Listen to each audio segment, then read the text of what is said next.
Hello, and welcome to a new series on this channel for April Fool's Day. What if Bardock was a brilliant scientist? See, this entire idea is based off a line from the Ocean dub where Vegeta, for some reason, refers to Bardock as an average fighter but a brilliant scientist.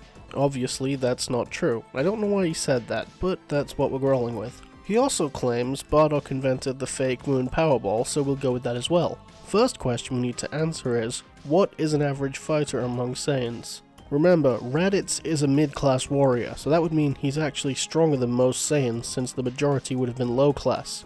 Since Nappa is an elite warrior at 4000, I'm guessing the average low-class warrior would be well below him and even below Raditz, whose power level is 1500. All this is to say that since Bardock is an average fighter, I'm going to say his power level is around 1200. It's kinda hard to gauge because Guinea has a power level of just under 1000, but she was considered unfit for combat. So, for low-class warriors who are still expected to fight, you have to be above 1000, I suppose. Another question we have to ask is, what is he a scientist of? I mean, he invented the fake moon, so what, advanced key constructs? That's more or less the only thing I can think of, but I think I could get creative with that. So, Bardock is low-class scum, but unlike most scum, he's quite intelligent, so his place in Saiyan society is unique. He's mainly expected to maintain machinery, and only sent to conquer planets if there's nobody else around. That doesn't necessarily mean he has no desire for combat, however, and he'd been working on something that gave him an edge, the fake moon. That was his main focus at the minute, but he'd been focusing on more than that. For example, one thing he was looking into was using ki as a fuel for spaceships, and studying how energy moves throughout the body and how to block it. He'd still meet Guinea, who he related to as someone else who was also regarded as not cut out for fighting, and they would eventually get together, being regarded as a rare example of Saiyans who are together for reasons other than the need to reproduce alone. They still have Raditz and Kakarot. Bardock was somewhat wounded that his kid was almost as strong as he was, but he never mentioned it to Raditz. He didn't really like his position in society, but he also wasn't strong enough to do anything about it. His opportunity would arise, however, when he heard about orders from Frieza. He wanted them to conquer the planet Cereal, but apparently the group he had in mind were waiting until a full moon.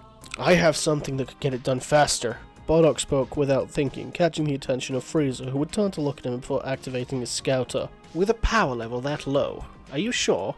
Absolutely.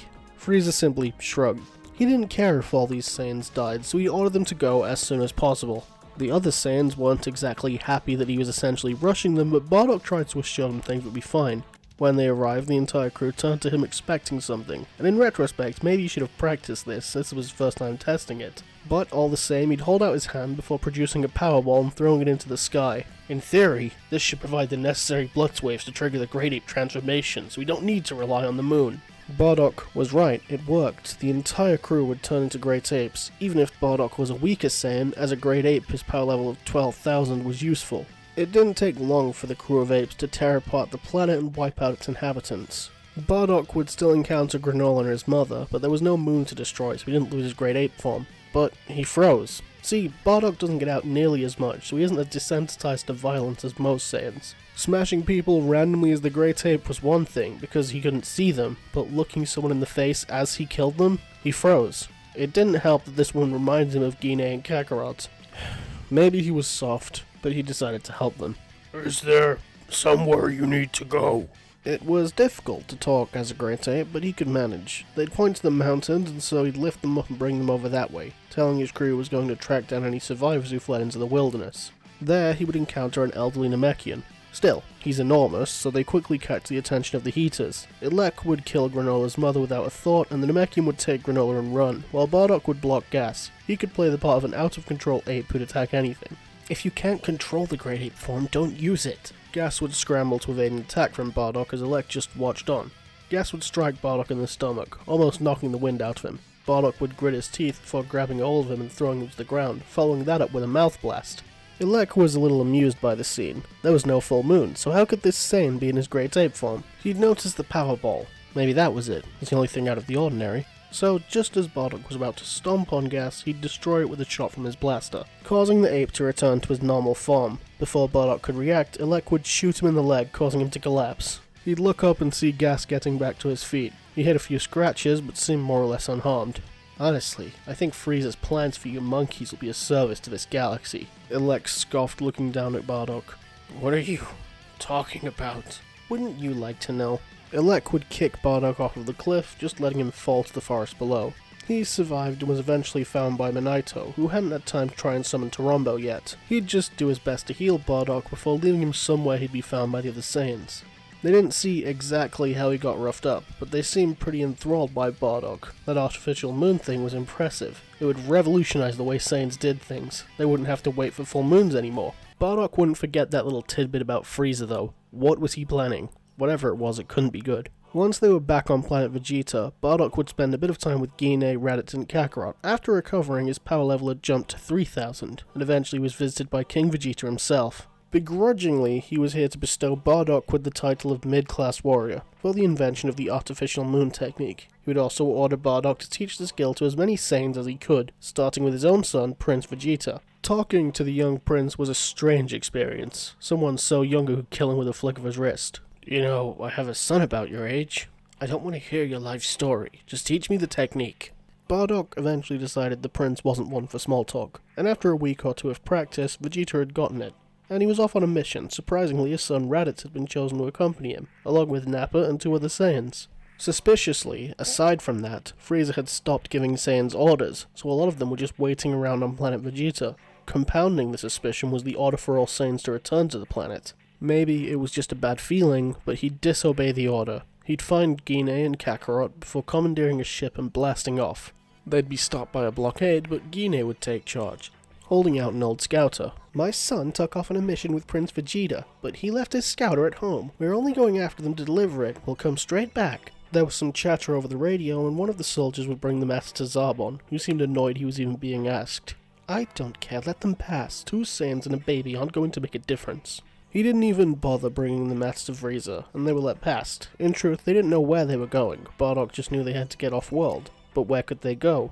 It had to be somewhere the Frieza Force wouldn't search, but the Galactic Patrol saw the Saiyans as criminals. For now, their only plan was to track down Raditz and go from there. They could still see the planet by the time Frieza destroyed it, so there was no confusion about what had happened. Frieza had tried to wipe them out. Apparently he'd seen fit to spare Vegeta and his group, so that probably meant Frieza would lie to them about what happened to the planet to keep them loyal. So maybe if they told him the truth, they'd turn on him. Thankfully, Raditz had told them where he was going, so it didn't take them long to track them down.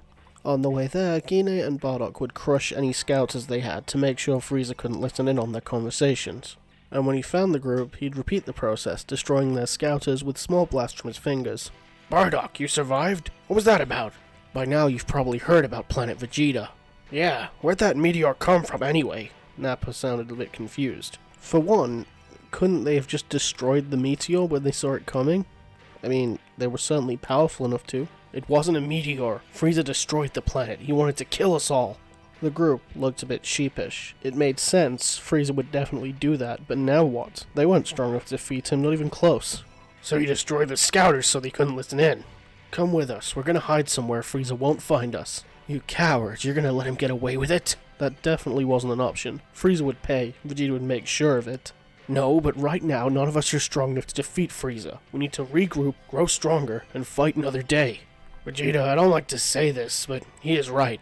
Even if we all fought together as great apes, if we tried to fight Frieza, we'd lose. Vegeta would scoff before reluctantly agreeing with Nappa. Fine, they'd lay low, but one day he swore he'd have his boot pressed firmly on Frieza's neck.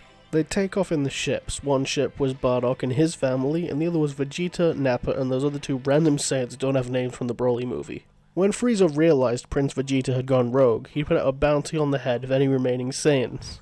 The first few months were the hardest. They lost 2 of their number when they stopped for food and other supplies, and eventually they just fled into deeper space, landing on a desert planet called Emeka. The place was out of the way, quiet, and a place they could hide at least for a little while. It wasn't a particularly pleasant place. Resources were scarce and it was a struggle to survive, but that was why the Frieza Force had no interest in the place. They found civilization, a few cities, but most of the planet was uninhabited. Vegeta wanted to conquer the locals and dub this planet New Vegeta, but Nappa managed to convince them they needed to keep a low profile and that would probably attract attention to them. In fact, they kept away from the cities entirely for the most part, setting up in a cave in the desert not far from an oasis. To the locals, they were just seen as a group of weirdos who kept to themselves. Pretty harmless though. Bardock and Nappa would train together fairly often due to having comparable power levels, but gains were fairly minimal for now. They weren't ready to take on Zarbon and Dodoria, never mind Frieza. Prince Vegeta wasn't happy to be living among these low-class peasants, as he called them, but he'd tolerate it. He'd spar with Raditz fairly often, mainly for practice. Raditz didn't pose much of a challenge, but he was definitely getting stronger. Gine would get involved in fighting sometimes, but it was really just her teaching Kakarot. She found herself pretty good at that. She understood the theory of fighting perfectly, it was just in the moment she didn't really like hurting people. So she felt the role of teacher suited her better. They lived a fairly modest existence. Bardock eventually finished his work on using ki as an energy source, and they built a generator. Simply channel a bit of ki into it every week and they'd have power. They only went to the cities when absolutely necessary, normally if they ran out of food or water, and when they did, they'd wear a cloak to hide their faces. It wasn't perfect, but they'd have to make do. Especially since Frieza was still looking for them. Especially Prince Vegeta. Right, that seems like a decent place to stop. So yeah, this will probably be a bit more fanfiction-y than my other what-ifs. I mean, all what-ifs are fanfiction, I suppose, but you know what I mean. This isn't really going to follow the story of Dragon Ball too well. I mean, Goku isn't even on Earth, is he? Heck, he isn't even called Goku, he's Kakarot. Leave a comment and let me know what you thought of this first part and if it's a story worth continuing. Or just say hi, that's fine as well. Hope you enjoyed it, and if you did, maybe like the video or even subscribe, but that's totally up to you. Anyway, that's all from me. Have a good day.